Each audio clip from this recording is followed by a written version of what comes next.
Assalamualaikum warahmatullahi wabarakatuh. Saya akan mempresentasikan rencana tindak lanjut permainan tradisional tradisi yang mulai ditinggalkan. Saya Trisna Agustina Subandi.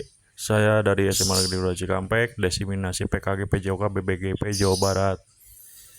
Untuk latar belakang, pada zaman sekarang generasi yang biasa disebut dengan generasi Z pada masa sekarang, generasi sangatlah sulit untuk beraktivitas fisik dengan cara permainan tradisional.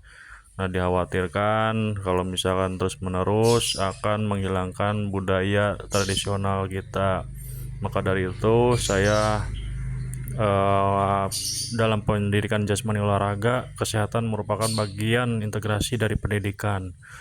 Tujuan program atau produk yaitu melestarikan olahraga tradisional, meningkatkan kebugaran peserta didik, terbiasa bekerja sama dengan rekan sejawat, dan pendidikan karakter pada peserta didik.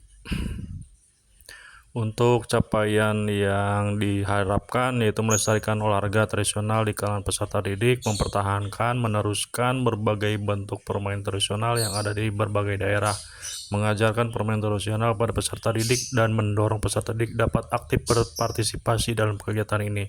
Permainan tradisional merupakan aktivitas fisik yang bermanfaat bagi kesehatan, kebugaran, dan mengajarkan nilai-nilai budaya dan sosial, serta dapat membentuk budi pekerti.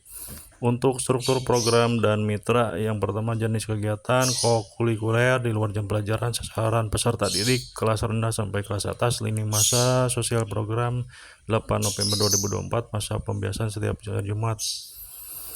Untuk kapasitas yang dimiliki yaitu ada aset manusia dari kepala sekolah sebagai pendukung pelaksana, dari guru olahraga atau guru PJOK sebagai fasilitator utama, dari guru kelas sebagai fasilitator yang penilai pelaksana, dari peserta didik sebagai pelaksana, dan orang tua monitoring terhadap kegiatan. Aset fisiknya yaitu lapangan dan pengeras suara sebagai sarana pendukung dalam pelaksanaan program ini.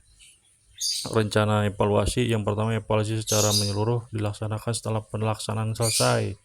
Kemudian mendokumentasikan proses kegiatan peserta didik, mencatat hasil pengamatan berupa kuesioner untuk wawancara, dan mengukur tingkat kebugaran jasmani menggunakan tes kesegaran jasmani Indonesia.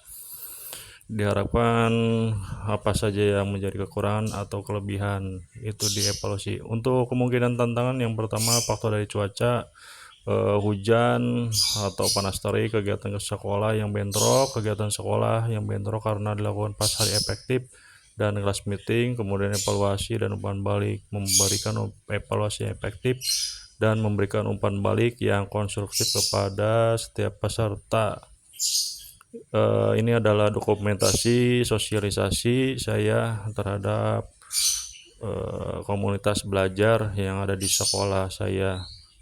Kemudian ini adalah dokumentasi kegiatan pembiasaan terhadap peserta didik dalam permainan tradisional.